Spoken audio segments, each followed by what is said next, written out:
The dream of reason produces monsters. Francisco Goya. From the outside, tiredness seems like a simple thing. Just sleep more. Cut caffeine. Avoid screens before bed. They tell you it's a lifestyle issue, a matter of discipline or routine. But this view is not only simplistic, it is profoundly mistaken. Carl Jung once warned that modern man is in danger of losing contact with the rhythms that once tethered his soul to the cosmos. Nowhere is this more evident than in our relationship with rest. We are not simply exhausted. We are spiritually disconnected from the very act of renewal. Fatigue is no longer just physical. It has become metaphysical, a silent, aching symbol of a deeper dislocation. In ancient cultures, sleep was sacred. It was the temple where the psyche dissolved into dream, where ancestors spoke, where insight arrived uninvited. But today, sleep is viewed as an inconvenience, a weakness, something to be optimized, tracked, hacked, measured not by its mystery, but by its efficiency. The shift did not happen overnight. It began when humans stopped rising with the sun, when we replaced sky with screens, silence with stimulation. The Industrial Revolution rewired more than cities. It rewired bodies. Suddenly, the organic clock of the human soul was subordinate to the demands of machinery. Shift work, factory bells, standardized schedules. These were not just innovations. They were violations. Our internal rhythm, once shaped by light, season, and story, was severed. And in that severing, a wound opened. A quiet ache that pulses beneath every snoozed alarm. We began to live against ourselves, to force the body to obey when it begged to rest. To treat drowsiness not as a message, but as a malfunction. In this new world, rest became rebellion, and exhaustion became the cost of survival. But there's something more insidious here. Because while exhaustion feels personal, it is deeply systemic. The tired individual blames themselves. They say, "I need better habits, I'm just undisciplined." But this framing is part of the trap. The truth is, you are tired because you were designed to be. Chronically tired people are easier to influence. They make quicker purchases. They crave dopamine more often. They don't ask too many questions. They don't start revolutions. They scroll. They obey. They exist in a blur of half-conscious compliance. And yet, they know something is wrong. They feel it in their bones. This is not just about sleep. It's about estrangement from the body, from the breath, from the deeper intelligence that once guided human life. When the soul is misaligned with its natural rhythms, it begins to whisper, then scream through the body. You wake up tired not because your body is broken, but because your context is. You're surrounded by light at midnight, by noise that never ends, by a culture that rewards overwork and ridicules stillness, a society that glorifies the grind and calls rest laziness. But in many traditions, stillness was power. Monks, mystics, healers, they all knew. A quiet body is not weak.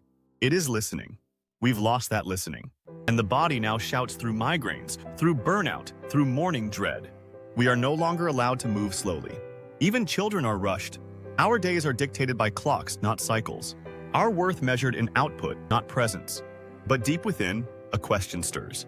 What if the tiredness is not a curse, but a compass? What if it's pointing us back towards something sacred? Something that cannot be tracked on a sleep app. Something that does not fit in a productivity chart. Something ancient, silent, and wise.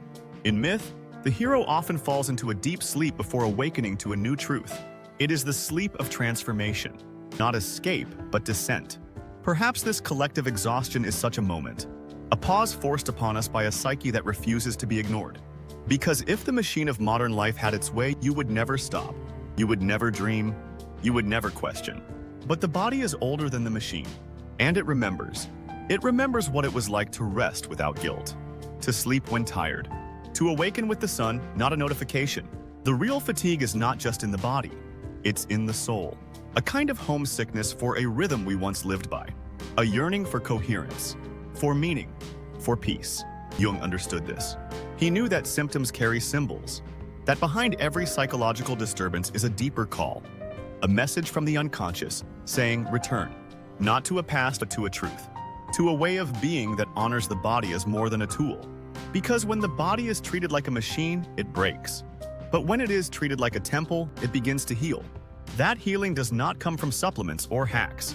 It comes from reverence, from realigning with what we are, not what we were told to be. It means letting go of the belief that rest is earned.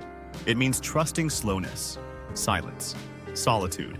It means remembering that tiredness is not a problem. It is a messenger. A messenger carrying a question. What would life look like if you stopped running?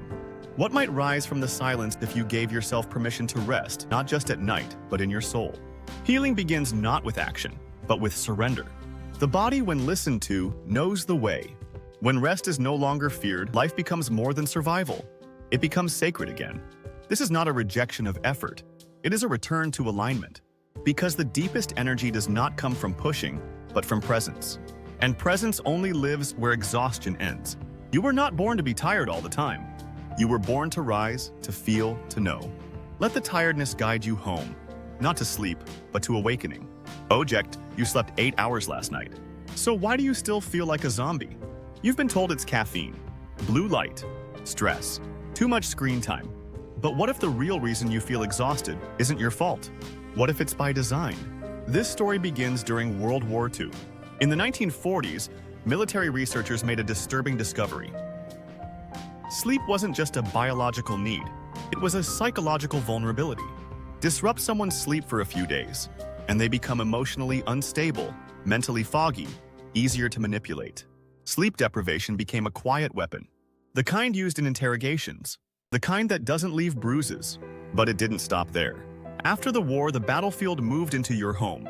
By the 1950s, a new kind of war was being waged, one built on fluorescent lights, alarm clocks, and factory bells. The rise of industrial society changed everything. First, artificial lighting broke your natural sleep cycle. You were designed to sleep with the sun, not under ceiling lights at midnight. Second, standardized 9-to-5 schedules ignored your biology. Some people are wired to rise at 6 a.m. Others are not. The system doesn't care. Third, noise, stress, and urban chaos began to interfere with deep, restorative sleep. Your body might lie down, but your nervous system never really shuts off. But here's where it gets darker. This system doesn't just disrupt your sleep. It profits from your exhaustion.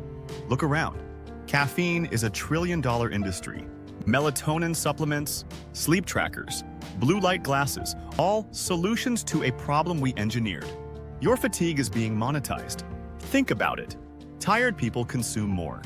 They crave sugar, distraction, dopamine. They're less likely to question authority, more likely to obey orders, less likely to resist. And the most genius part? You blame yourself. You think you're lazy, unmotivated, broken. But what if you're just reacting normally to a system built to override your biology? Now, take a closer look. Why do schools start at 7:30 a.m., even though teen brains are wired to sleep late? Why do we celebrate hustle culture and grind life, when chronic sleep loss is linked to anxiety, depression, and cognitive decline?